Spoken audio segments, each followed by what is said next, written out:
Thousands of individual threads, loaded by hand, are woven together to create one of the most intricate fabrics in the world, Lever's lace.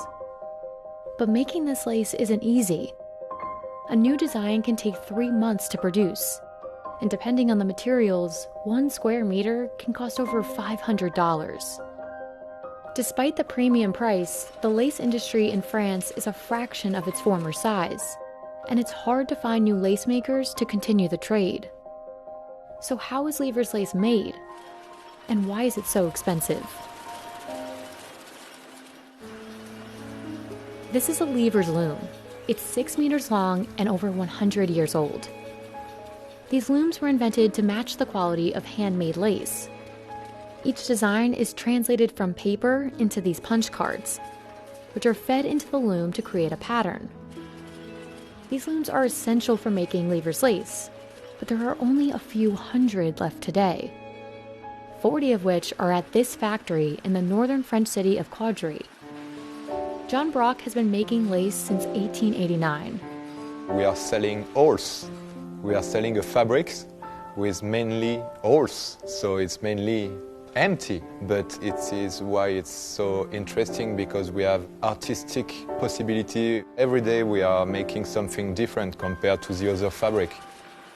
Unlike cheaper, mass-produced lace, designs aren't embroidered on top of fabric. They're continuously woven, creating a beautifully complex pattern.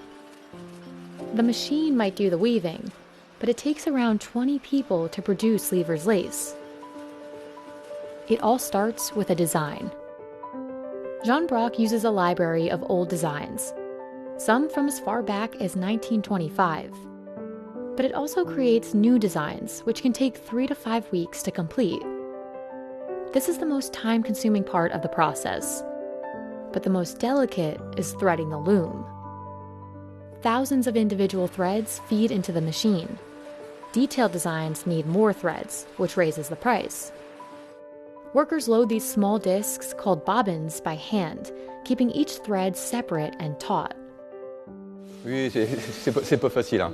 Il faut vraiment avoir une bonne vision et beaucoup de patience. C'est très difficile. Workers place each bobbin into a carriage and check to ensure consistent weight and tension. When we set up a machine, we set up more than 15,000 yarns into the machine. We start from scratch, we start from zero, so we need to put every yarn at the right position. Once the loom starts running, lace makers are surrounded by an ocean of sound.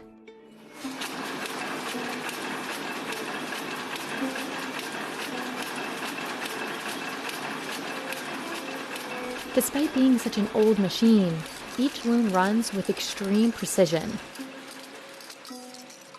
The loom weaves a design line by line as workers refill it with more thread. Loom experts, called tullists, are in charge of overseeing the whole weaving process. They watch each loom, looking and listening for any tears. A mistake at this step could seriously set back production. If there's a break, tullists reach into the loom, carefully repairing individual threads. Frédéric has been working on these looms for 26 years. He checks to ensure that the original design is being recreated on the loom. Ce qui est passionnant dans ce métier, c'est que c'est des vieilles machines qui ont 100 ans, voire plus. On sort de leur dentelle très fin et de très bonne qualité. Et c'est vraiment ça qui est passionnant. Each step requires an expert, but this makes finding new workers challenging. En ce moment, on a 6 jeunes ici en formation. Ça fait quelques mois qu'ils sont là, mais pour qu'ils commencent seulement à être bien formés, il faut au moins 3-4 ans. Et pour avoir un tuliste indépendant sur un métier, il faut compter 5-6 ans. It's a work of passion, and it's for that reason that all the people who work with us, most of them spend 15, 20, 25 years in the same company. That's the main difficult things to find for the new generation. But even after 20 or 25 years, you still learn things. It's so fascinating, and it's a passion for people. Mon père, étant tuliste, m'a proposé de venir essayer le métier de raccommodeuse. Les filles qui étaient présentes m'ont tout appris. Isabel is a lace inspector. Lace right off the loom is never perfect, so it's the inspector's job to spot any mistakes. Donc ici, le tuliste a signalé un défaut par une pastille. Donc ici, le but, c'est de regarder. Donc là, effectivement, on voit qu'il y a un écart, donc c'est un défaut. Je tire bien pour bien voir, je cherche les défauts, les trous. Donc là, on peut voir un trou. Donc quand c'est comme ça, hop, on enfile l'aiguille. These highly skilled workers inspect every inch of the lace and repair each section by hand. The repairs must be indistinguishable from the rest of the lace. Donc ici encore pareil, hein, on appelle ça un manque. En fait, il y a un fil qui a sauté, le fil il est là. Donc hop, elles mettent une épingle toujours. Lever's lace with no additions costs around $45 to $90 per square meter. That's over 10 times the price of mass-produced lace. But lace with add-ons like pearls, crystals, or sequins can cost several $100s more. Dresses or lingerie made with Lever's lace usually cost a few $100s at minimum. But some can cost a lot more. For the haute couture things, it can go just no sky limits. In addition to the materials and complicated manufacturing, the looms themselves increase the price. Lever's looms aren't made today. Companies have to maintain the looms that they have. It's not impossible to build a Lever's loom, but the costs required to manufacture it would be more than the demand for the product.